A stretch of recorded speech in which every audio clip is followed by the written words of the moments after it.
Just about everything we know about the disastrous Gulf oil spill we could have learned from Google Earth. Thousands of miles of the Gulf of Mexico covered in oil slick or sheen, some of it headed for the Florida coast. Almost 46,000 square miles, an area about the size of Pennsylvania, closed to fishing. Miles of Louisiana marshland under siege from heavy oil. But there is far more that we don't know, either because the government has not extracted the information from BP or is not sharing it with the public. Either way, this is a disservice to a nation with a strong public interest in knowing how bad this spill is. Each day seems to bring some alarming new disclosure. Even BP seems willing to concede that its 5,000 barrel a day estimate of the leak is much too small.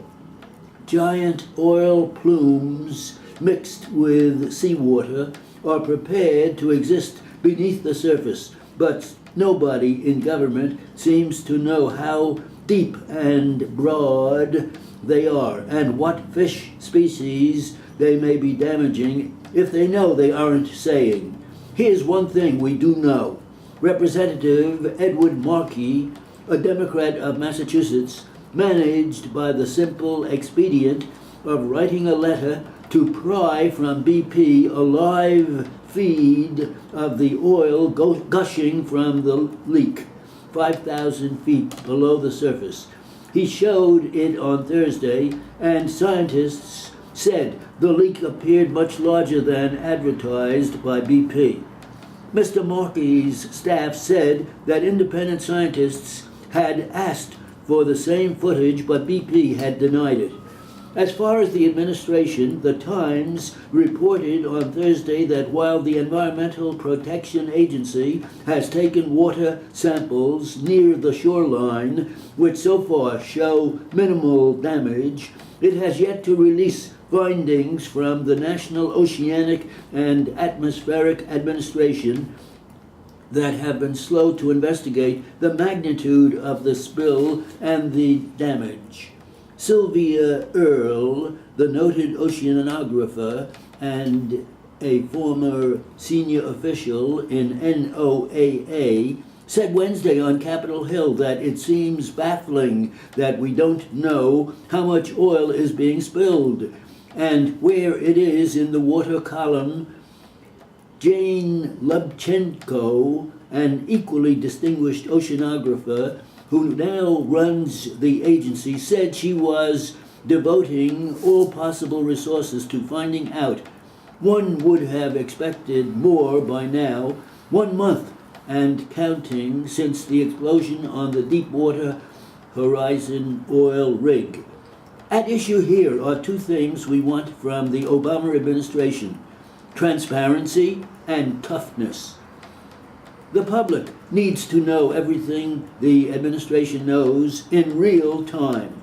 If the administration is being kept in the dark by BP, the answer is to get tough with BP. The administration was a bit slow off the mark, but deserves great credit for its response to the spill. It is dealing with a big and defensive company whose financial interest lies in minimizing the damage. But the credibility of the federal government is on the line. Each day brings not only depressing environmental news, but fresh evidence of past regulations and regulatory measures by one government agency or another.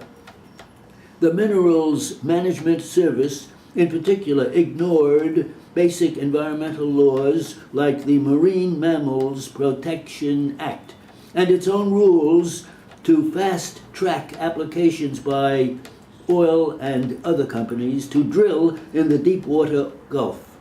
President Obama is expected to appoint a commission to investigate the spill, including its causes and regulatory lapses that preceded it.